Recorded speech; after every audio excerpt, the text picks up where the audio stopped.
Okay, so I'll continue to let people in as they come in here, but we're going to get things rolling for the program tonight. So first of all, hi everybody. Thank you so much for joining us for our series Conversations with the Past. I'm Maureen Folk, and I'm the Program and Outreach Coordinator at the Chapman Museum. And I'm very excited to introduce our speaker tonight. This is Dr. Evan Sullivan. He is an instructor of history at SUNY Adirondack. He has authored book chapters and scholarly journal articles and is a regular writer for Nursing Clio. We're also lucky to have him as a trustee for the Chapman Museum. So I'm going to turn this over to Evan now for his talk, The Unseen Army, Psychiatric Trauma and American Veterans of the Great War. Thank you, Maureen. And thank you everyone for coming out tonight. Thankfully, we didn't have to go out into the cold, which is a good thing. I'm going to share my screen. But first, before I get started, can you hear me okay? Okay. And I'll apologize in advance. So this is from home. So if you hear any cats meowing or babies crying, that's very possible. That could happen. So I'm talking tonight about a book chapter that's going to be coming out fairly soon in June, actually, June or July, in a book titled Service Denied, Marginalized Veterans in Modern American History. And my chapter in this book with a number of other historians, my chapter specifically is about what I call the unseen army, psychiatric, neuropsychiatric trauma, and the veterans who lived with that trauma. And so I'll give a brief reading of this, some of the stories in this chapter, and then I can open it up for some questions at the end if anybody has some. So I'll start right on. So in a statement to the US House of Representatives in January of 1921, Dr. Thomas Salmon argued that the inadequate state of psychiatric care for shell-shocked veterans necessitated more federal funding for new facilities. Salmon claimed that due to the lack of appropriations or lack of funding, lack of facilities, veterans were committed to institutions for criminals, for drug addicts, or were sent to dilapidated asylums. Many a mother has told me, Salmon explained, that she would rather see her son under a cross in France than have him adjudged to a state institution. Essentially, that she would rather see him dead.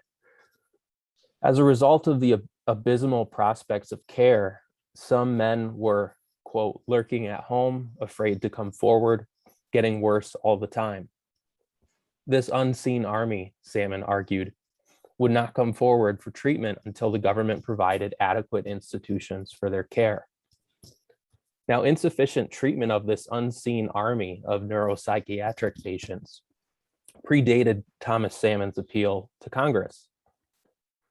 His appeal took place within a military medical culture that stigmatized all forms of mental illness or distress. Under this and other pressures, hospitals tried to avoid asylum atmospheres.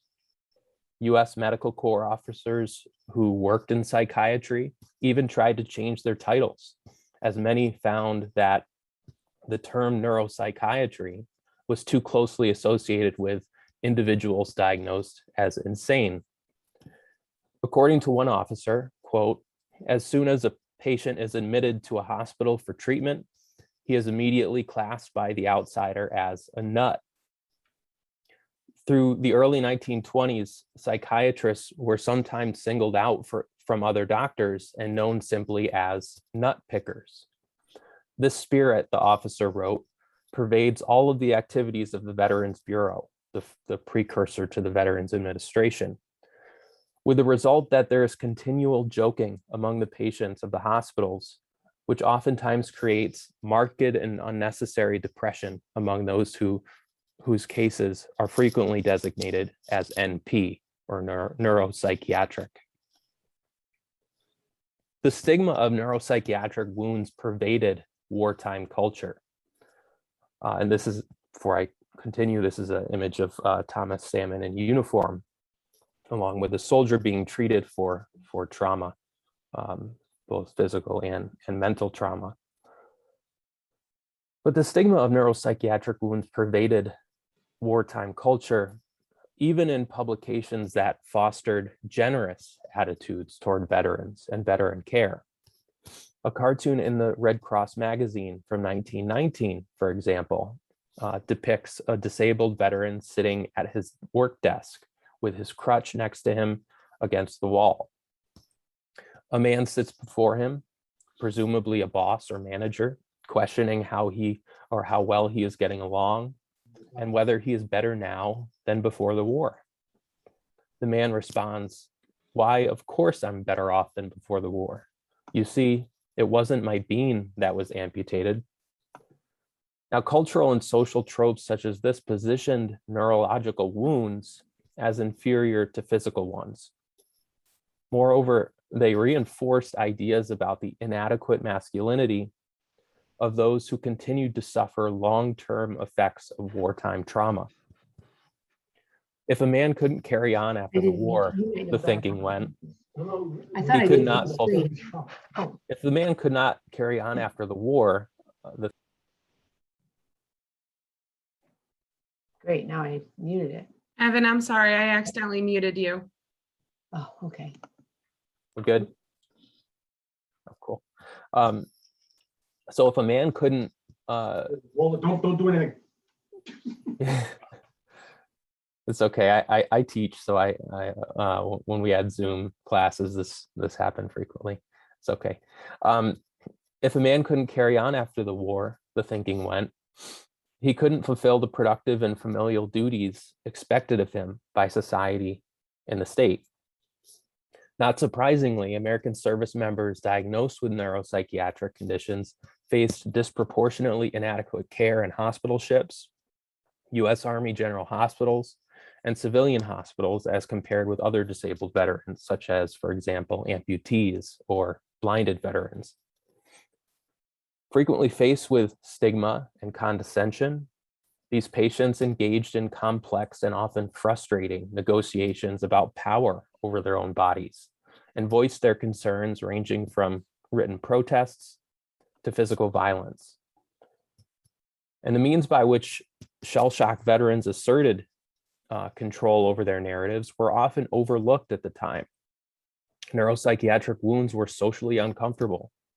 They were difficult to treat with conventional medicine. And the overwhelming societal focus on other wounds, as well as the unseen army's lack of political capital after the war, further served to marginalize them. But fragments of their lives remain in the archives and in the surveys of psychiatrists who recorded their post-war fates. And these fragments show a continuous struggle to be heard.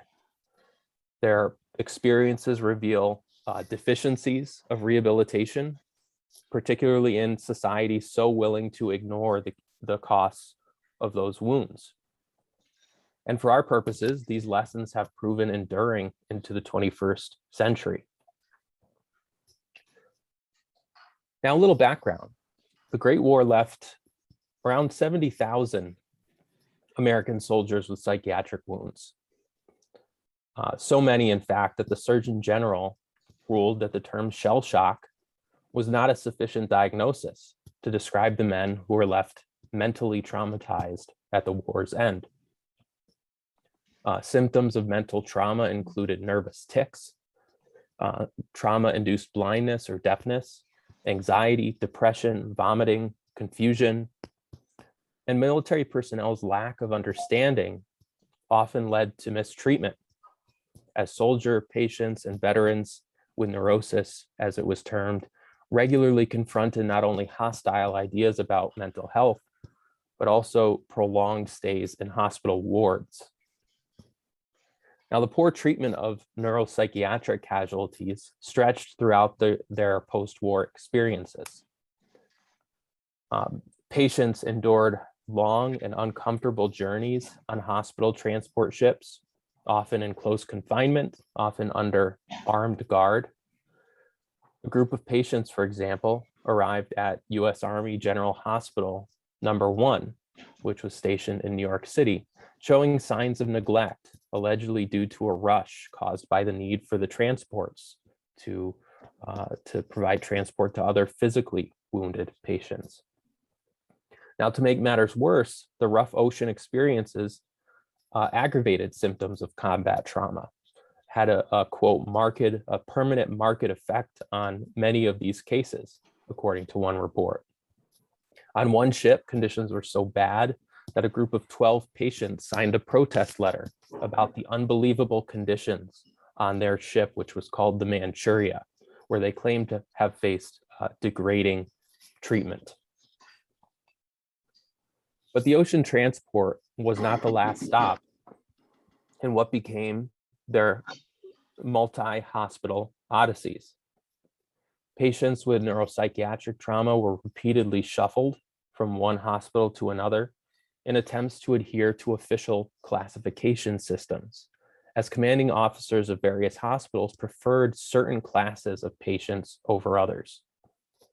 Some transfers were justified, as with the case of patients at Fort McHenry, who were transferred to an Army hospital in Dansville, New York, which was better equipped for neuropsychiatry because it had more specialized equipment, more specialized personnel. General Hospital number 1 in New York also transferred patients to Dansville, but Dansville administrators sought to control what kinds of patients were sent there. While the hospital actively accepted neurasthenics, shell shock cases, and other, quote, milder forms of psychosis, it limited or excluded altogether, quote, violent cases, so as not to create an asylum atmosphere. The hospital at Fort Porter in Buffalo, meanwhile, wanted to swiftly discharge all epileptics to make room for, quote, insane patients. Now, ironically, the systems meant to streamline this care further reinforced these patients' poor treatment and marginalization. Now, patients faced other problems even after transit. For example, the commanding officer at the U.S. Army Hospital in Dansville, which is pictured here, found that the older chief nurse was, quote, entirely destitute of experience in psychopathic hospitals and was generally unsympathetic with the officer's insistence on not using physical restraints on the patients. The U.S. Army Hospital at Fort Des Moines more readily accepted the use of mechanical restraints and even installed heavy locked doors and barred windows in the wards. And so it's clear that being sent to a hospital was no guarantee of adequate treatment. And so against this backdrop, against this background, neuropsychiatric patients negotiated their hospital experience in a number of ways. Some reacted specifically to their lack of autonomy. So for example, men at Dansville wrote frequently to their family members and advised them to visit and to help aid in their discharge. Over time, family members learned from correspondence, from written letters, that the ultimate decision about their release from the hospital hinged on a certain Captain Peterson. So they focused their efforts on him specifically.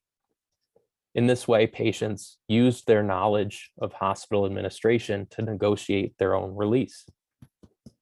In addition to attempting to avoid confinement, a number of American patients with neuropsychiatric wounds turned to a different sort of protest, collective writing. Historian Anna Carden-Coyne argues that many narratives of wounds in war are characterized by silence. During World War I, the social and cultural environments of military hospitals encouraged the suppression of pain. Now, according to Carden-Coyne, soldiers were taught to refrain from voicing their physical and mental suffering in order to maintain masculine dignity. In an atmosphere in which medical staff encouraged stoicism, soldier writing, quote, provided a counter narrative to the medical case report, and the staff report, over which they had no control. Writing, therefore, allowed otherwise marginalized patients to achieve the affect of resistance. Now, two particular examples demonstrate how hospitalized neuropsychiatric patients used pens or pencils to claim a sense of control over their lives. In December of 1918, two soldiers were transferred from Fort Porter to Dansville, part of the extensive shuffling of shell-shocked individuals from one hospital to the next. And they penned a poem titled Nut Ward. The poem explored how it felt to experience trauma in combat, compounded by the insufficient post-war medical care patients received. Now, according to the poem, they went to France to defend the country, only to come back shell-shocked. Quote, we shook as with shaking palsy. We jumped at the slightest sound. Having been treated well in hospitals in France, they encountered a different circumstance once they entered hospitals in the United States. Quote, here they stripped us of our clothing and locked us in a pen. They sent us to Fort Porter in a class with the insane. Imagine yourself in a nut ward. Would it not give you pain? For the boys are braced and human with the heroes' battle scars. They fought to keep their freedom, then are locked behind the bars. We ask you, people for whom we fought, while we give you a little light, if you had to live in a nut ward, tell us, would you think it right? Now, the patients penned this poem, which you see part of it here, to appeal to public sympathy, to establish their freedom from confinement, and to distance themselves from insane veterans. Yet it appeared in no newspaper. It was published in no book or journal. It stayed hidden from view in the records of the US Army Medical Department. 8 months later, in August 1919, at the Plattsburgh Hospital in New York, which was a woefully understaffed institution with over 1,000 cases, patients claimed that they were being treated like useless junk, being underfed, being congested in their rooms. Over 200 patients penned their protests to military authorities about their treatment and their wish to be demobilized. Their joint statement accused the military of holding them against their will beyond the period of the emergency called for, which meant the war. The men argued that they had fulfilled their military contract. They should be honorably discharged. And much like the Dansville poem, the Plattsburgh statement was silenced. It was relegated to the archives. Read today, though, it highlights neuropsychiatric patients' attempts to negotiate power, to negotiate autonomy within the military medical framework of these World War I Army hospitals. Now, after the war, some soldiers were sent to psychiatric wards. Others were discharged in a rudimentary fashion. In the physical examinations prior to being released, prior to being discharged, most medical officers gave little more than a passing glance at the thousands of men they had to inspect daily. At Camp Sherman, Ohio, for example, a handful of physicians examined around 1,900 men per day, looking for everything from cardiovascular symptoms to signs of tuberculosis.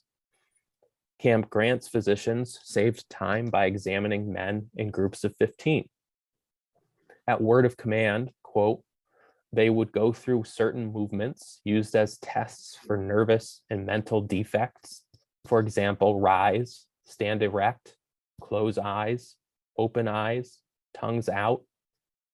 The examiner marched around, observed, and passed on to the point that the military element of medicine appeared to outbalance the scientific value of demonstration. In camp after camp, reports noted the superficiality of discharge exams, particularly in neuropsychiatric sections. And inspectors labeled most neuropsychiatric exams in camp hospitals such as this as questionable or superficial. And so within this context, psychiatric wounds went easily unseen into the post-war years. In 1919, Norman Fenton and the National Committee of Mental Hygiene conducted a follow-up survey of what they called war neurotics. These are people who Fenton and other military psychiatric staff had treated at US Army Base Hospital 117, which was in France during the war.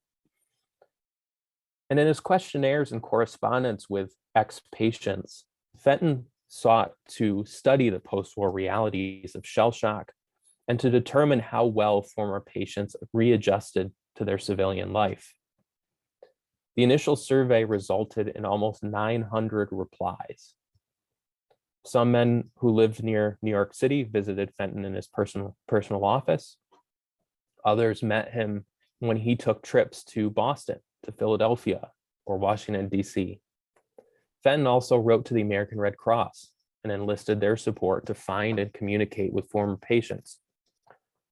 And he repeated his study 5 years later, in 1924, comparing the data to previous figures. Like patients' own writing, Fenton's studies shed light on the realities of invisible wounds within this limited framework of rehabilitation that was supposed to cure and then release veterans. More than that, though, they describe a military medical culture that relied on vague definitions and social stigma when determining patient treatment and expectations. While Fenton found that veterans wounded by sudden emotional or physical shock were indeed marginalized in their post-war care, his study also drew attention to a lesser known, but perhaps more numerous category of patients. These were grouped under the diagnosis of anxiety neurosis. These men exemplify the experiences of the unseen army, who often struggled daily with their symptoms despite being labeled as cured. Soldiers who suffered from anxiety neurosis showed such varied symptoms as general nervousness, irritability, excitability, depression, headaches, dizziness, heart palpitations. Other vaguely defined diagnoses, such as anticipation neurosis or effort syndrome, were marked by similar symptoms.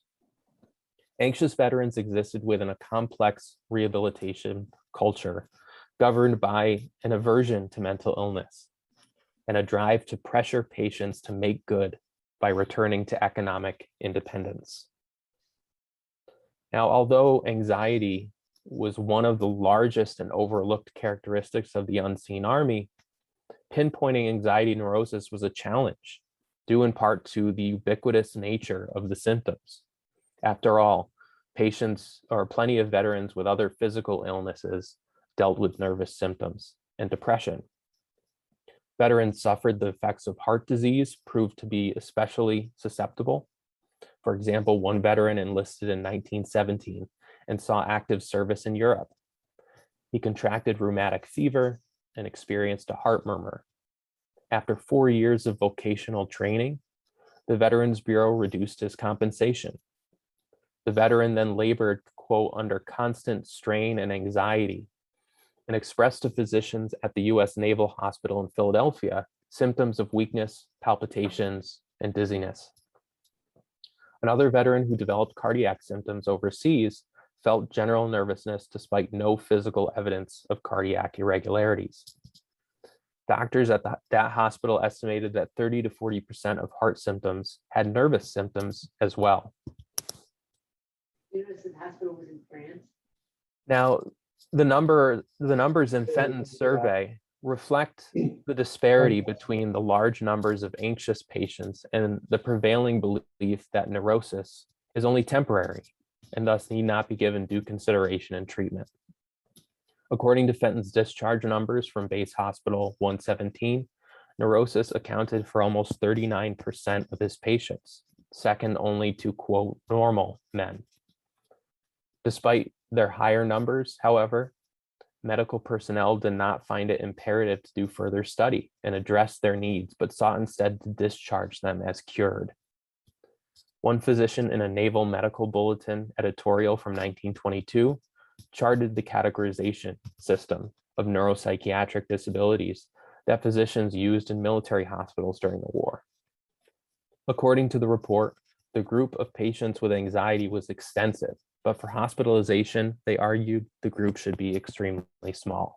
they should be discharged. To better understand patients' post-war readjustment challenges, Fenton looked at institutional problems of aftercare. One such problem was the inadequate stream of information between the state and veterans. Many former patients were scattered throughout the country and did not necessarily live close to cities where agencies for veterans benefits were located. Several were also discharged without full knowledge of their benefits. Men, therefore, went to physicians without their benefits and accrued large medical bills. Agencies such as the American Red Cross helped give veterans information about their entitlements, but did not fully succeed. In his latter survey in 1924, Fenton found that the newly formed Veterans Bureau was overburdened, and he helped refer over 200 men in need of services to the Red Cross, over 400 to the American Legion, over 100 to neuropsychiatric clinics, and over a dozen to the Veterans Bureau directly. Social stigma added to the challenges of veterans with anxiety neurosis. Fenton explained that medical officers were generally averse to treating neurotic individuals. Some men were discharged after a brief hospitalization, or if their symptoms showed up years after the war, they were not hospitalized at all. Compensation claims proved difficult for some when the medical boards relied solely on a man's own account of his war experiences instead of any medical documentation from the Army. Other men were just simply eager to be out of the military. One veteran who had punctured eardrums and a nervous disorder didn't receive any compensation at all. According to Fenton, quote, he claimed to have been so badly treated in the course of his experience on the transport and later in America that he wanted nothing further from the government than his discharge. The most important aspect of Fenton's study, however, is what it suggests about how World War I era rehabilitation defined cure. Veteran rehabilitation rested on the assumption that economic independence meant successful readjustment to society, which ignored the lasting, acute, and often debilitating nervous symptoms that veterans experienced. Much of what Fenton and others considered, quote, success translated into economic terms, as in holding a steady job. In this regard, Fenton's surveys sent a mixed message then. As he argued near the end of his survey from 1919, of all the patient groups trying to carry on after the war, the most successful were those with anxiety neurosis, with over 75% of the respondents succeeding or holding a job. Anticipation neurosis and gas neurosis, both nervous disorders, ranked high as well. Among the least successful were those diagnosed with hysteria, or the most severe forms of psychiatric distress. In other words, veterans who left the war with invisible but permanent psychiatric wounds faced a precarious economic existence. Despite the relative positivity around these numbers, Fenton's survey paints a picture of widespread suffering and marginalization among neuropsychiatric veterans with anxiety. As the measure of rehabilitative success was primarily one of economic results, so too was much of Fenton's analysis. Many of his return questionnaires showed that men who worked still became angry, were easily excited, or dealt with nervousness, restlessness, headaches, or dizziness. One man replied that his health was excellent, except that loud noises such as a factory whistle or a passing train, quote, will set my nerves a quiver. I am trying to gradually get a hold of myself, and I think I will. Even those who had to readjust to more intrusive wounds continued to suffer. Although these men were sometimes assigned to lighter work in their former places of employment, many were sensitive about their reduced status at their jobs. Over time, some men were able to work fairly well, but were often unhappy because of neurotic troubles such as tremors, nervous tics, speech difficulties, weakness, jumpiness, the inability to concentrate, or other quote-unquote spells. In the 1924 survey, Fenton concluded that while 4/5 of the respondents were carrying on in civilian life, many were either still very nervous or were not being adequately cared for by the Veterans Bureau. While most complaints focused on veterans' social and familial lives, employment was a particularly difficult problem. One man fainted in a railroad station when a train puffed suddenly. Another claimed, quote, "I make mistakes I ordinarily would not make." A respondent who returned to work as a chauffeur found that when he got into a crowded part of the city with many other vehicles, he, quote, "loses his head," and had had 2 accidents by that point. Another, after returning to work as a printer, had frequent dizzy spells that interfered with the quality of his product. The last spell led to a serious injury to one of his fingers. Men reported many injuries and serious accidents from their nervous conditions. One respondent wrote, "I used to work a pneumatic drill, but I cannot any longer. The constancy of action is so much like a machine gun. I tried my best, but could not stick it out. I had a semi-breakdown." Fenton's survey is a remarkable source for a variety of reasons. The men's testimonies were shared as part of surveys intended primarily for education, rather than disability claims intended to justify higher benefits, lending them an air of legitimacy. Respondents had little to gain by sharing their stories of suffering in the context of this survey, but they shared them anyway. And while not necessarily forms of protest, Fenton's surveys give voice to the many men of the unseen army who, despite the curative employment-based standards of rehabilitation, continued to suffer from anxious neurological symptoms. Most prominently, among those Fenton diagnosed with anxiety neurosis, shell-shock veterans of Base Hospital 117 relayed their troubles with family, social interactions, and work. Many who were classified as cured were far from it and continued living with significant symptoms from their war wounds in a society seeking to move forward from the war years. Critically examining these post-war contexts surrounding mental illness and war wounds highlights some important trends. For veterans of World War I, rehabilitation as a mechanism of state post-war readjustment dictated veteran healing and coping potentials. The assumption of a cure rested almost exclusively on masking visible physical trauma and becoming productive economic units in society. As a result, many who had, quote, rehabilitated on paper, including numerous men with neuropsychiatric injuries, still had permanent symptoms that interfered with their lives. At the same time, the culture that surrounded mental illness, shown in the treatment patterns of neuropsychiatric wards in U.S. Army general hospitals, and then carried into the hospitals of the Veterans Bureau, positioned mental wounds in a negative light. Many accounts relied primarily on medical texts. Patient protests from U.S. Army hospitals and survey responses to Norman Fenton bring these veteran voices to the forefront of the discussion. They highlight that in the immediate aftermath of war, veterans were not passive victims of military medicine and rehabilitation. They voiced their discontent with being treated as what they called useless junk. But the negative stigma surrounding neurological wounds persisted, and veterans returned to post-war life readjusted but still struggling. They often had few outlets for support, as the curative discourse of rehabilitation precipitated the outsourcing of hospitals to state and private oversight. In contrast to American veterans of World War I, soldiers of the 21st century post-traumatic distress are not entirely, quote, unseen. As historian David Kieran so convincingly argues, psychological injuries have become a defining feature of America's wars in Iraq and Afghanistan.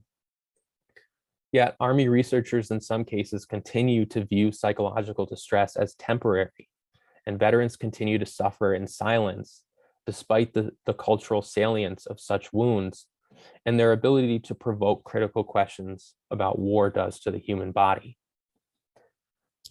While the context of war trauma between 1918 and the 21st century might be different, the social and medical marginalization of these veterans remains unnervingly constant.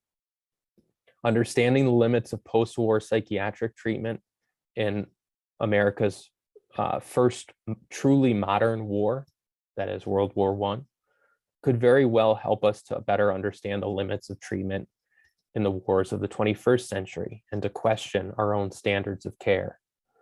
Perhaps then we may enable veterans in Iraq and Afghanistan to avoid going unseen, and for American society to think more critically about the costs of war. Thank you.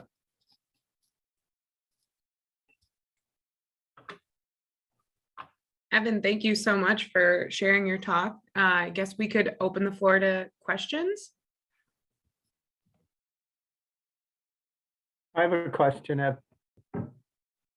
Was the treatment of the soldiers, wounded soldiers, different in England, France, or Germany? Hospitals? So there are a lot of continuities between or among the different countries. But I would say that there was slightly more hospitable context for American soldiers than their European counterparts. Not to say that it was better, but yeah, it may have been a little bit more hospitable in the US.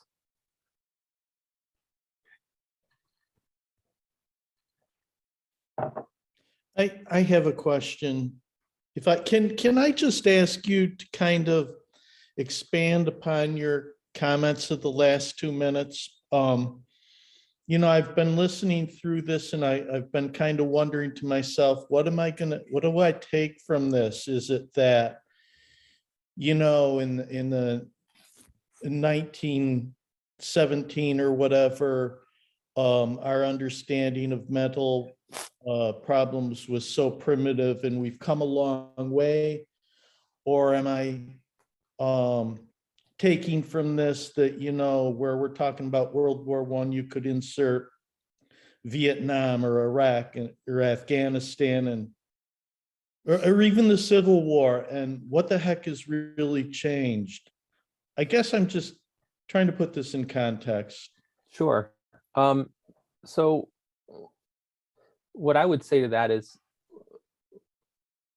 we as modern societies dealing with modern war, and this is very general, but tend to think about psychiatric trauma as abnormal, when really it's a completely normal human reaction to intense amount of stress.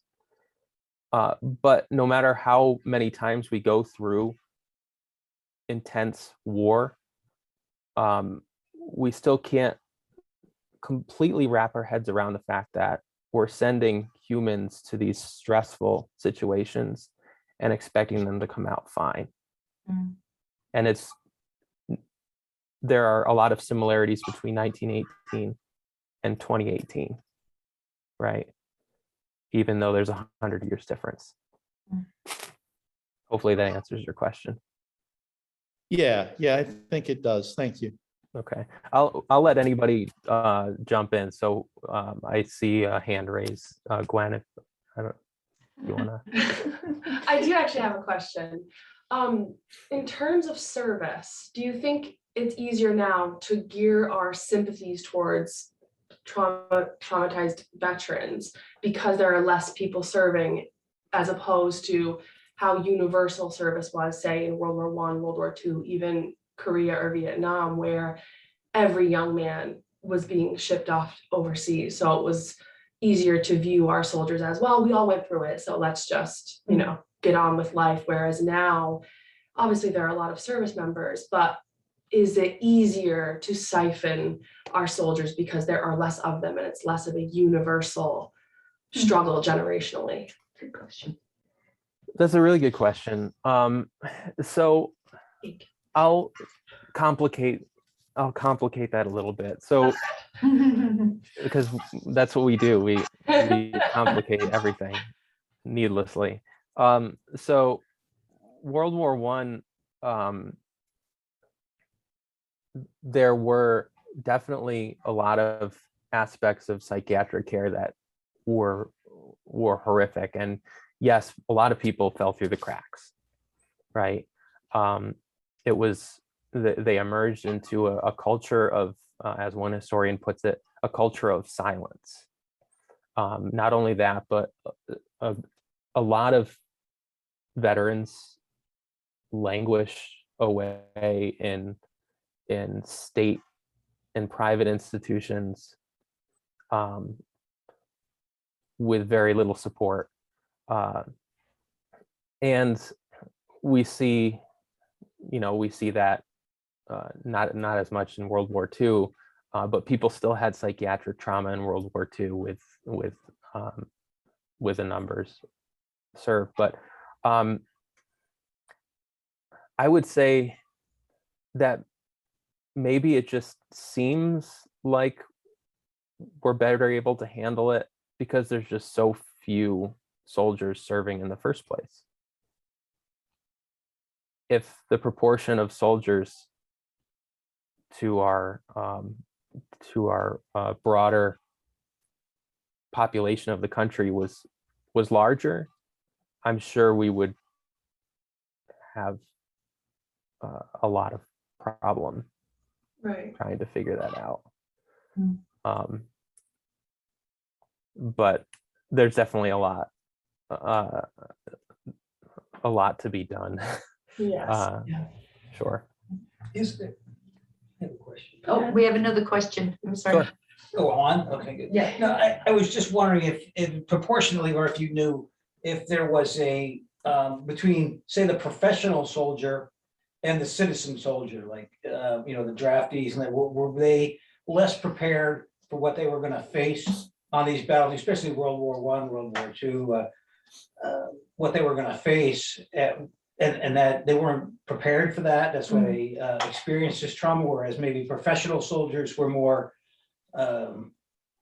prepared to deal with that mentally. I don't know if that was Yeah, no, that's a really good question. So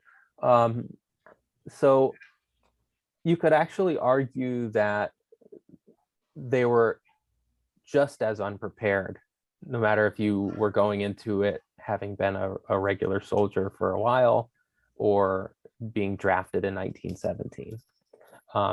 And I can point you to the book, The Soldier's Tale by Samuel Hines.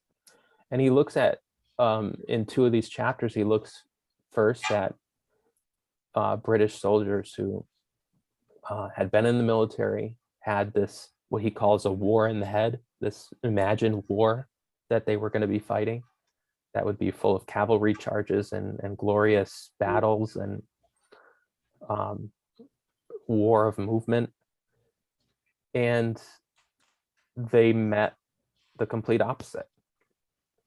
And I don't know for certain if there was disproportionate, or if there were more or less psychiatric wounds as a result of that, but I would imagine the stress was pretty similar no matter who you were. But some doctors would say, oh, there's definitely more hysteria in the lower ranked, lower class people. There was this sort of classist view of medicine, but Still is. interesting. Thank you. I think our square is good. No, I have a question too. I'm Sure. sorry. I don't want to be outdone by the rest of the family. no.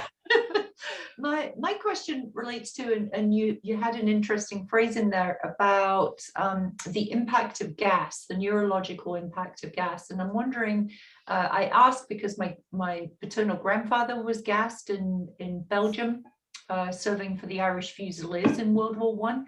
And I'm wondering if there's any documentation or sense of neurological damage, psychiatric wound. I love that phrase, by the way. I think that's really a great phrase. Related to the physiology of being gassed, the physical impact of being gassed, and the aftermath in a psychiatric illness. Yes, I know that there's records out there. At the time, I think it was problematic because it's, it was sort of an invisible wound. Psychiatric wounds seemed to be invisible, and a lot of the gas wounds were problematic in the minds of at least the Veterans Bureau, because it was hard to trace them back to service connected. And so making the connection between that hard to define physical wound that comes from the gas and the equally hard to see psychiatric wound was very difficult. But I don't know for certain. I'd have to do some more research on that. That's a very good question. Maybe that's your next paper. There you Yeah. go. Thank you. Good job, Square. Evan? Yeah. Hi, I don't know why my picture isn't there, but thank you so much for presenting this tonight. But I don't know about anybody else, but I feel like I need to get some ice cream. Does anybody want to go? Because you really brought us down. Thanks. But anyway, on a serious note, what I have found when you focus on the soldiers, what kept coming to my mind was the fact that with our I don't want to say propaganda, but with our emphasis on nationalism and the emphasis on that we are the good guys. I mean, the posters and the newspapers and the parades, again, they really neglected to look at the emotional aspect of going to war and what it meant to be a soldier. And even in their training, these soldiers, when I think about some of the movies like Coming Home or The Deer Hunter, the soldiers were not prepared for what was happening to emotionally. And the response seemed to be to just use drugs without dealing with the real cause. I remember in One Flew Over the Cuckoo's Nest, the use of that, what was it? I wrote it down, Thorazine, which just kind of made them like zombies, but it didn't really solve anything. And so they were just really left to just cope using the medicine rather than looking at really what the true root of the problem was. And, when I think about the term PTSD, that was only started being used in 1980. Up until that time, there was no term. It was just anxiety or it was trauma. But I think it's still a work in progress. And I'm hoping that as they continue, that they see the need for, like you mentioned, looking at the emotional aspect of soldiers, and not only just the soldiers, but anyone who goes through any kind of emotional trauma, the effect that it has, and that you really need to have it, it's kind of like it's the mind, body, spirit approach to a cure. And until we really come to terms with that, we're always going to be limping along, because here we are in 2021 and we see, the number of homeless and wondering, well, how are we treating them? What are we doing for them to help them to get better, to get help? I don't know, just a thought. Yeah, and we're fortunate in 2022 to have better conversations, more constructive conversations about mental health. And so that's definitely helpful. But I think it's still having the foresight to think about, okay, are we gonna ask people to go fight and possibly die for whatever cause this is? Okay, well, let's think about, can we really ask somebody to do that and be okay with them being traumatized? Yeah, I mean, with the Vietnam War, our soldiers came home and they were not treated as heroes. Mm-hmm. And so it was like a double whammy, because they sacrificed, came home wounded, and then were not respected or helped. As a World War I, World War II, in Korea, we were still the good guys. We were still the winners. Mm-hmm. And so I think, we have to bear that in mind too. Yeah. Do you deal with Vietnam at all in your book, in your studies? I don't. There are some historians who do a lot of work on this. There will be a couple chapters, I think, at least Yeah. in the book that I'm this chapter will be in. But I just read recently, what is it, Achilles in Vietnam, Jonathan Shea. If you haven't read that, it's really good. Jonathan Shea is he's a VA psychiatrist, and he makes parallels between the Trojan War and No. Vietnam, and the experiences between the soldiers from antiquity and the soldiers in the American Army. Really good book. Okay, great. Thank you. Mhm.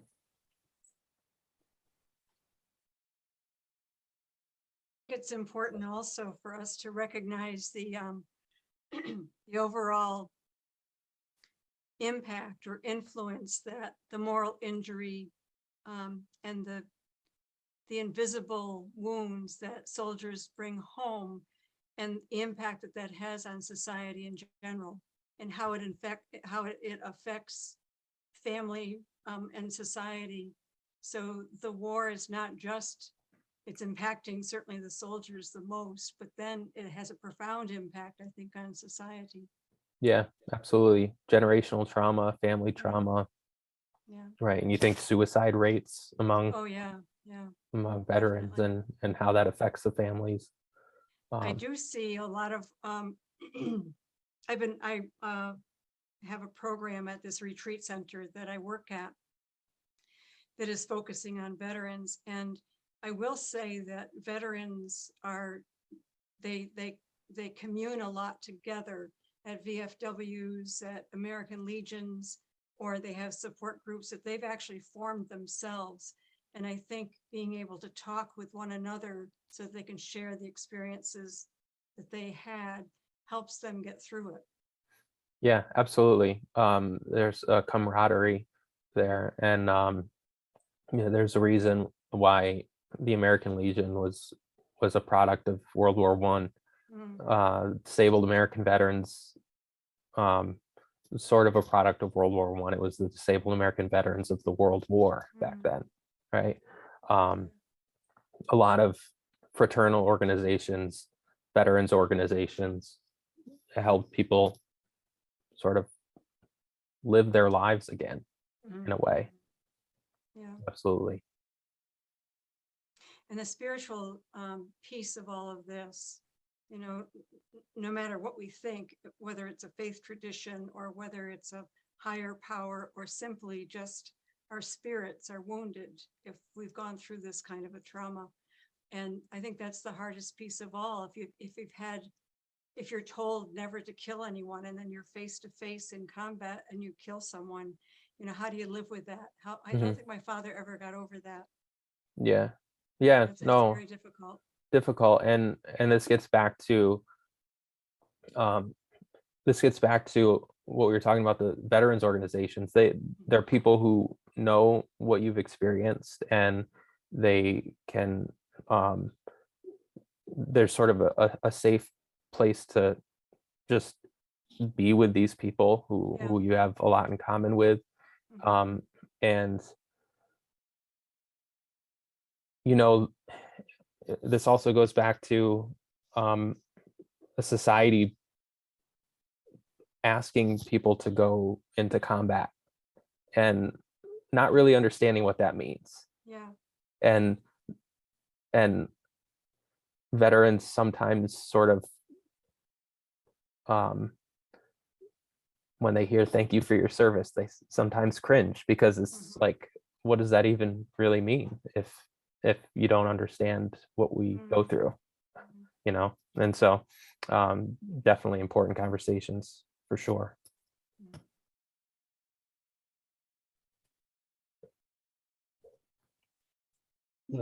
Post-traumatic stress disorder is the new word. It's been the combat stress from the beginning of war. the basic training process between Korea and Vietnam developed the human silhouette pop-up target on the rifle range where you had to qualify. It's the closest thing that you could get to combat because you're shooting at a target that comes up and goes back down, human silhouette. And before that, you were trained to dehumanize the enemy. Yellowbacks, yellow bellies, slope heads, slant eyes. You don't want to hear the rest of the words. And that going through that process traumatizes every veteran who qualifies on that range in some way, shape, form, or another. And you have to understand that a veteran, military personnel, goes to that country to make them die for their country. I'm not there to die for my country. Yeah, and Jonathan Shea talks about that in Achilles in Vietnam. He talks about the dehumanizing process and what that does to the American soldiers' psyche and insides, and it's and that happens in different ways in every war, right? That's manifests in different ways. Sure. I wish we could get to a point where we resolve our many issues with sports. You know, who have a particular country that's really upset with another country rather than go to war. You know, have a good hard basketball game or something and let the winner be decided in that fashion. But it's a bit naive, I'm sure, but it would save a lot, I think. Well, isn't that what the Olympics started out as? I wondered about that. Yeah, it did. But it became political. So yeah. there it is. Here we are. Yeah.